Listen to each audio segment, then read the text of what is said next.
ആ കുഞ്ഞോളെ പുല്ലോട്ട് സ്കൂളിന്റെ പ്രവേശനോത്സവത്തിൽ ഇജ്ജ് സംസാരിച്ചെന്ന് പറഞ്ഞു, ചീഫ് ഗസ്റ്റ് ആയിട്ട്. ആ ചീഫ് ഗസ്റ്റ് ഞാൻ തന്നെയായിരുന്നേ ഉള്ളോട്ട് സ്കൂളിലേ. തന്നെ. വാ തോരാതെ ഞാൻ പ്രസംഗിച്ചു. പിന്നെ ഞമ്മള് കൂട്ടുകാരിക്ക് ഒരു പൈസയും വേണമെന്ന് പറഞ്ഞിക്കങ്ങ പൈസ കിട്ടലുണ്ടേ. എന്തിനാ പൈസ?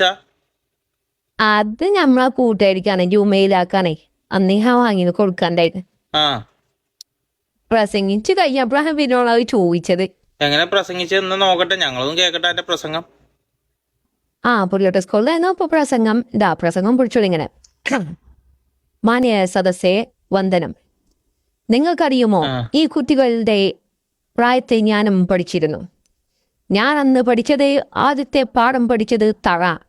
പിന്നെ എങ്ങനെ ഞാൻ നന്നാവും എന്ന് പറഞ്ഞുകൊണ്ടാണ് ഞാൻ ആദ്യം നിങ്ങളോട് തുടങ്ങുന്നത്. ഈ കുട്ടികളുടെ അതേ പ്രായത്തിൽ തന്നെയാണ് ഞാനും പഠിച്ചിരുന്നത്. ഇപ്പോൾ എനിക്ക് നിങ്ങളുടെ കുട്ടിക്കാലം എൻ്റെ കുട്ടിക്കാലം പോലെ ഓർമ്മ വരുന്നു. നിങ്ങൾക്കിപ്പോൾ ഇന്ന് സ്കൂളിലേക്ക് വരാൻ ബസ്സുണ്ട്, ലോറിയുണ്ട്, കാറുണ്ട്, മോട്ടോർ സൈക്കിളുണ്ട്, നടന്നും പോരാ. ഞങ്ങൾക്കിതൊന്നും ഇല്ലാത്തൊരു കാലം ഉണ്ടായിരുന്നു. വെറും മയത്തും ഞങ്ങൾ വെറും കാലം നടന്നു വരുന്ന കാലം. അന്ന് എനിക്കൊരു സുഹൃത്തുണ്ടായിരുന്നു, എൻ്റെ ജുമൈല. അപ്പോൾ ആ സുഹൃത്ത് ഞാനും പുലിയട്ട അങ്ങാടിയിൽ നിന്നുങ്ങാണ്ട് ആരെങ്കിലും പുലിച്ചാറ് വാങ്ങുന്നുണ്ടോ എന്ന് ഇങ്ങനെ നോക്കും. അപ്പോൾ ഞങ്ങൾ ആരെങ്കിലും വാങ്ങുന്നത് ഓലെ വായിൽ നോക്കി നിൽക്കുമ്പോൾ അന്ന് ജുമൈല കൊണ്ടുവന്നിരുന്നു പുലിച്ചാർ. സോറി, അന്ന് ജുമൈല പൈസ എടുത്തുങ്ങാണ്ട് ഓൾക്കും വാങ്ങും എനിക്കും വാങ്ങി തരും.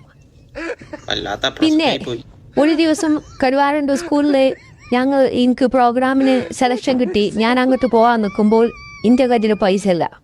അപ്പോൾ അവൾ എന്നോട് അവളുടെ കമ്മൽ ഊരിങ്ങാണ്ട് എന്നോട് എൻ്റെ കയ്യിൽ വെച്ചിട്ട് എന്നോട് പറഞ്ഞു, ഇത് ഇജ്ജെടുത്തോ, ഇത് പണയം വെച്ചിങ്ങാണ്ടേക്ക് പോയിക്കോ. അപ്പോൾ ഞാൻ കരഞ്ഞുകൊണ്ട് ചോദിച്ചു, ഈ കട ഞാൻ എങ്ങനെ വീട്ടോടി, എങ്ങനെ വീട്ടും? അപ്പോൾ അവൾ പറഞ്ഞു, ഇനി എന്നെങ്കിലും കുറച്ചൊരു 10 കൊല്ലം കഴിയുമ്പോൾ നമ്മൾ നേരി കാണുകയാണെങ്കിൽ അന്ന് വീട്ടിയ മൈജി കടം. പ്രസംഗം കഴിഞ്ഞ് നോക്കുമ്പോൾ ഓൾ സ്റ്റേജിന്റെ ബാക്കിൽ 1.5 ലക്ഷം കൊണ്ടാറങ്ങാണ്ട്. 1.5 ലക്ഷോ? പൈസ മതിയെന്നോള് പറഞ്ഞിക്ക.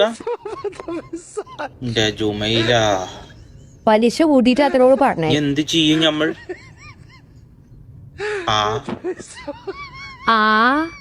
എന്താ പിന്നെ നമ്മൾ ചെയ്യാം? ആയിക്കോട്ടെ, ഞാൻ നോക്കട്ടെ.